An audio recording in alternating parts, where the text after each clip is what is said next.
Today I'm going to beat Pokemon 𝗥𝘂𝗲𝗀𝗀𝗀𝗀 using only the mythical Pokemon Celebi and Jirachi as fast as I can. Challenge rules are on screen now or in the description below. If you are interested in watching me play these playthroughs live, consider subscribing to my second channel Trite Streams and make sure to join my Discord server the 𝗥𝘂𝗹𝗲𝗀𝗀 or my Twitter page to be notified when I stream or release a new video. Seeing as this is the first XD challenge I've done, I'll go over my rules for the starting movesets. In XD, your starting Pokemon is a single level 10 EV, and, like Umbreon in Colosseum, it has one move passed down by breeding, which is Bite. For XD challenge runs, I decided that both my starters will have 3 level up moves and an egg move or tutor move from Emerald, except those that can be taught by the teacher lady in Agate. I considered the option of having the other starter replace the first Shadow Pokémon in the game, 𝗤𝗏𝗄𝗃, but rejected this option because its moveset includes Return, an egg move and a Purification exclusive move, which could potentially be too overpowered. Honestly, I could just forgo the Purification move just like I did with the Colosseum TMs, and instead have 2 level up moves, Return, and an egg move or tutor move. But I wanted to not use Return in XD and give space to other interesting strategies. Also, of course, 𝗤𝗏𝗄𝗃 isn't a starter in the first place, so it wouldn't be in the spirit of the run anyway. In case you haven't watched the Colosseum run or need a refresher on these two, let me put you up to speed. As Mythicals, Celebi and Jirachi have a great 100 base points across every stat. Celebi has the medium slow growth rate, which in XD is much better, since we start at a lower level, and Jirachi has a slow growth rate, honestly the worst for these types of challenges. To compensate, Jirachi has the amazing Steel Psychic typing, making it resist almost every type, while Celebi is Grass Psychic, which gives it 7 weaknesses, including a devastating 4 times weakness to Bug.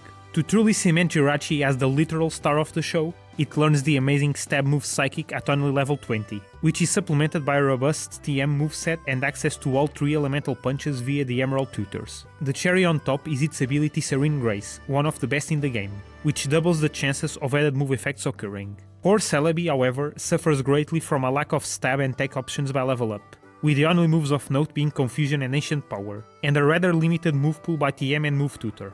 With the exception of the starting moveset, everything is the same as in Colosseum, but in terms of move availability, Gale of Darkness is a completely different game. XD straight up gives you much better TMs throughout the game, including access to the Owen Gym prizes in Mount Battle, but on the other end, Return is only available in the post-game, and, crucially for poor Celebi, the weather conditions, Giga Drain and Solar Beam are very time consuming to get. All this combined meant that my double weather strategy wouldn't be viable, so I decided to try out something different. And as we make our way to Relic Forest, you can see the hinge of my strategy right there on the Time Traveler's moveset already. Swords Dance. That's right, we are going physical, baby! This tutor move won't be very relevant for now, since we don't even have a physical move to use just yet, but we can easily clean off all these trainers with Confusion. As for Jirachi, I had my pick of the elemental punches, so I chose Ice Punch, both for its sheer utility and for its 20% chance to freeze after Serene Grace. As for natures, I decided to go with Brave for Celebi to boost its future physical prowess even more, and Modest for Jirachi for obvious reasons. Now, it's here at Relic Stone where I faced an unexpected problem. To continue the game, we need to purify a Shadow Pokémon, and the only one we caught was the mandatory 𝗤𝗏𝗄𝗃. Problem is, because we aren't using 𝗤𝗏𝗄𝗃 in battle, the teddy bear is far from being purifiable. Obviously, this has nothing to do with how good my chosen duo can complete the game, and purifying it with my current rules was a chore to do. After some thinking, for future runs I decided to alter the game's code to make 𝗤𝗏𝗄𝗃's heart gauge be very low, so it can be purified by me just running around. For comparison's sake, I decided to discount the time it took to purify 𝗤𝗏𝗄𝗃 using colognes, 4 minutes and 43 seconds in total, from all my subsequent splits. With that problem addressed, let me give my predictions for the run as we watch more early game travel. I think we'll easily crush the game by relying only on the power of Jirachi's incredible moveset. The real question is whether the physical Celebi gamble will be strong and versatile enough for 𝗤𝗏𝗏𝗃. My current plan before starting the playthrough is to keep Celebi as a mixed attacker and only rely on a certain move tutor move if I truly need the firepower for later. Comment down below how fast you think the run's gonna be. I honestly have no idea since this is my first challenge run in XD, but doing some quick math using the speedrun times for each game, I think you'll get to just below 4 hours. After the Agate and Mount Battle stuff is done, we are headed to the lab to rescue the good Professor Crane. But before we can head in, we have to face my favorite trainers in the game, the sequel to Colosseum's RGB troopers, the Hexagon Brothers. Well, this time only one brother, because to continue the story we only need to defeat one. I decided to face 𝗟𝗶𝗀𝗃 since we have super effective damage against his poison types. I didn't quite know how much to explore the lab and, as I continued on, I noticed Jirachi was getting awfully close to level 20, where it learns Psychic. I figured I'd better have it for the boss, so I ended up going back and facing every optional trainer inside, which got us just enough XP for our best move. Celebi also learned Ancient Power, our first physical move with all this training. Both these factors caused us to lose quite a bit of time here, but eventually we come face to face with the first boss of the game, Laverina.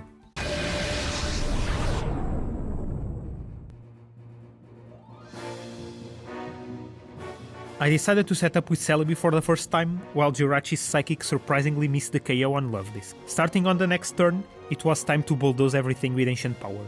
Psychic easily defeated Luvdisc and the incoming Roselia, while a couple of +2 Ancient Powers were enough for the Shadow 𝗟𝗀𝗃𝗃. Jirachi easily tanked every single hit coming its way as well, and we were never in any danger. Our time is 39 minutes. Easy victory, and honestly I don't think we even needed to have Psychic at all. After doing the next batch of story-related questing and getting completely lost on ONBS, we ended up visiting the newly opened Pokéspots. On the final one, the Cave Pokéspot, we face a familiar foe, the former Cipher admin, now turned Wanderer, 𝗟𝗶𝗀𝗀𝗃. Let the music play. Or maybe not, since this and every other 𝗟𝗶𝗀𝗃 fight in the main plot of the game was incredibly easy, so I won't be talking about them. But do not worry, fans of the best hairdo in horror, this isn't the last you'll see of him.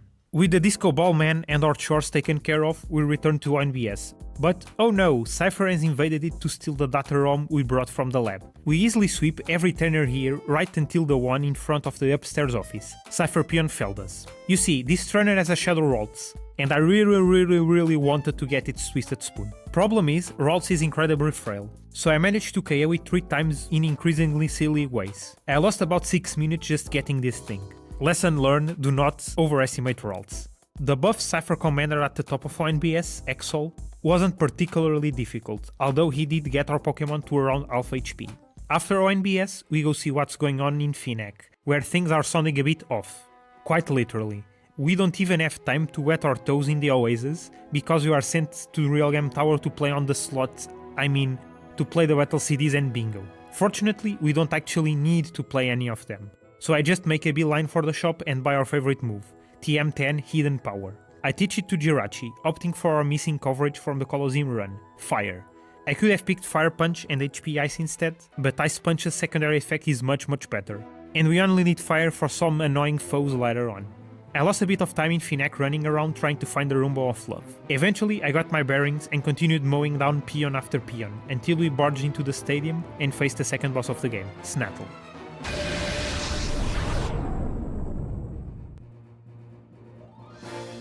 I figured I wouldn't need to set up Swords Dance against him, hoping just Psychic and Confusion could help me power through.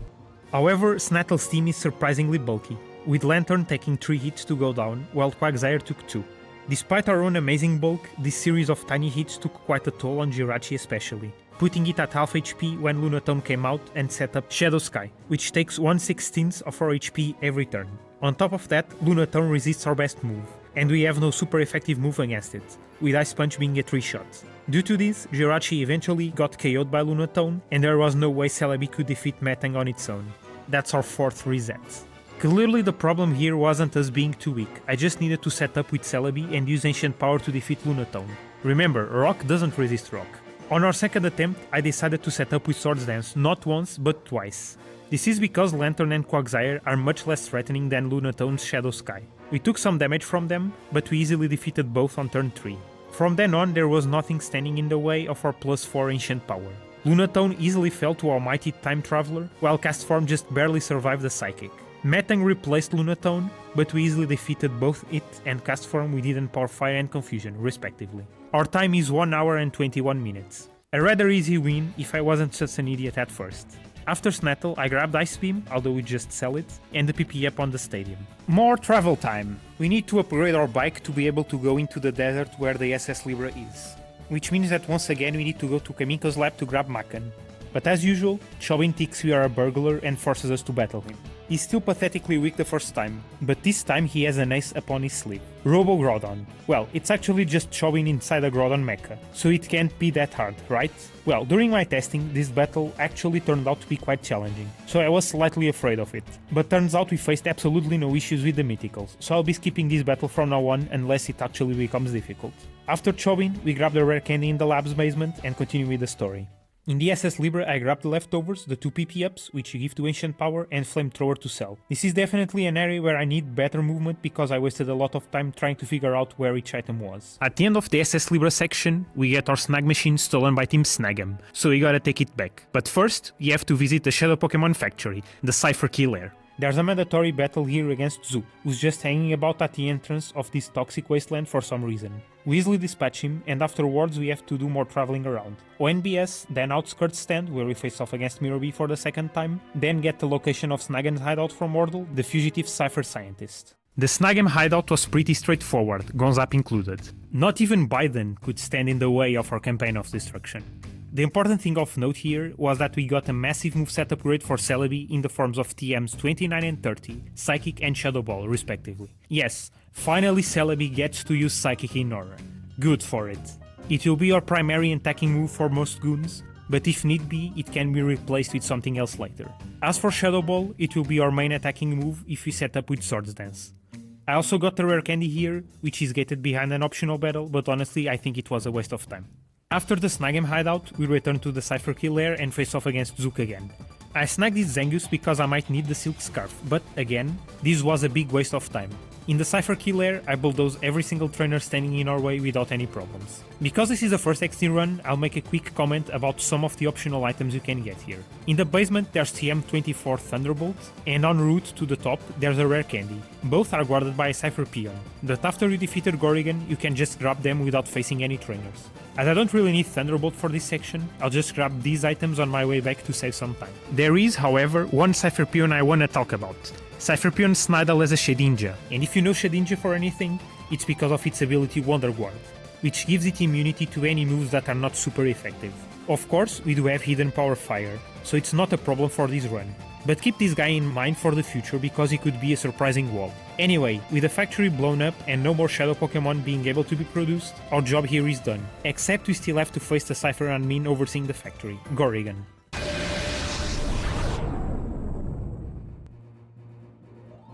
He opens with Lairon and Celio. I should have remembered this guy is like Dakim's younger cousin or something, since he also uses Protect and Earthquake strats. Our first Psychic was blocked by Lairon's Protect, and Celebi just set up with Swords Dance, leaving us open to a massive Earthquake. On the next turn, we KO Celio with a +2 Shadow Ball, while Lairon survived our Hidden Power Fire, thus answering with another massive Earthquake which left Jirachi in the red. On turn 3, the Iron Pokémon protected again, causing the only KO this turn to be Slowking. Out comes Ursaring, which he cannot defeat with Psychic, while Ancient Power managed to weaken Lairon.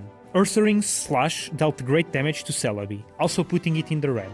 On turn 5 we easily get rid of the Shadow Primeape and Ursaring with Psychic. The only Pokémon left is the Shadow Hypno, but it's no match for our Shadow Ball. Our time is 2 hours and 10 minutes. Not an easy win, and I can see Gorrigan being a massive problem for any Pokémon that can tank Earthquakes very well. After the Cipher lair, I went to buy some vitamins in Finac, but I realized that at this point in the game we can only give 2 to each Pokémon, Protein for Celebi and Calcium for Jirachi. This is something else that we'll need optimizing later. With all loose ends taken care of, it's time for the final area of the game, 𝗟𝗏𝗏𝗀. As we set foot on Cipher's final fortress, I began pondering just how astounding these two are in XD. Remember, their time in Colosseum was just over 3 hours, and we got to the final area of XD in just over 2 hours. Granted, 𝗟𝗏𝗏𝗀 is very long, but most of that time is spent trying to snag Shadow Pokémon, and we aren't doing much of that if you haven't noticed. It was obvious my prediction for the final time, just under 4 hours, was way off the mark, but could you actually do the impossible and clear XD faster than Colosseum?